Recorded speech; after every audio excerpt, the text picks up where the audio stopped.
बिस्मिल्लाहिर्रहमानिर्रहीम। अस्सलाम वालेकुम। सूरह हुजरात आयत नंबर 11 तर्जमा और तफसीर।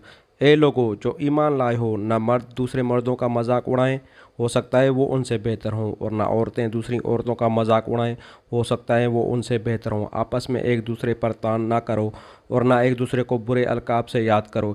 ईमान लाने के बाद फसक में नाम पैदा करना बहुत बुरी बात है। जो लोग इस रविश से बाज ना आएँ वही जालिम हैं। अब आगे की दो आयतों में उन बड़ी बड़ी बुराइयों के सद्भाव का हुक्म दिया जा रहा है जो बिलउमूम एक मुआशरे में लोगों के बाहमी ताल्लुकात को ख़राब करते हैं। एक दूसरे की इज़्ज़त पर हमला, एक दूसरे की दिल आज़ारी, एक दूसरे से बदगुमानी और एक दूसरे के अयूब का तजस्सुस दर हकीकत यही वो असबाब हैं जिनसे आपस की अदावतें पैदा होती हैं और फिर दूसरे असबाब के साथ मिलकर उनसे बड़े बड़े फितने रूनुमा होते हैं। इस सिलसिले में जो अहकाम आगे की दो आयतों में दिए गए हैं और उनकी जो तशरीहात अहादीस में मिलती हैं, उनकी बिना पर एक मुफस्सल कानून हित के इज़्ज़त मरतब किया जा सकता है। मगरबी कवानीन हित के इज़्ज़त इस मामले में इतने नाकिस हैं कि एक शख्स उनके तहत दावा करके अपनी इज़्ज़त कुछ और खो आता है। इस्लामी कानून उसके बरअक्स हर शख्स की एक बुनियादी इज़्ज़त का कायल है जिस पर हमला करने का किसी को हक नहीं है, कतई नज़र इससे कि हमला वाक़ियत पर मबनी हो या ना हो, और जिस पर हमला किया गया है उसकी कोई हैसियत अरफी हो या ना हो। मुजरद ये बात कि एक आदमी ने दूसरे आदमी की तज़लील की है उसे मुजरिम बना देने के लिए काफ़ी है, इला ये कि उस तज़लील का कोई शरई जवाज़ साबित कर दिया जाए। मजाक उड़ाने से मुराद महज ज़बान ही से किसी का मजाक उड़ाना नहीं है, बल्कि किसी की नकल उतारना, उसकी तरफ इशारे करना, उसकी बात पर या उसके काम या उसकी सूरत या उसके लिबास पर हंसना या उसके किसी नुक्स या ऐब की तरफ लोगों को इस तरह तवज्जो दिलाना कि दूसरे इस पर हंसे, ये सब भी मजाक उड़ाने में दाखिल हैं। असल ममानियत जिस चीज़ की है वो ये है कि एक शख्स दूसरे शख्स की किसी न किसी तौर पर तज़हीक करे, क्योंकि इस तज़हीक में लाज़मन अपनी बड़ाई और दूसरों की तज़लील व तहकीर के जज्बात कारफरमा होते हैं जो अखलाकन सख्त मायूब हैं, और मज़ीद बरा उससे दूसरे शख्स की दिल आज़ारी भी होती है जिससे मुआशरे में फसाद रुनुमा होता है। इस बिना पर इस फ़ेल को हराम किया गया है।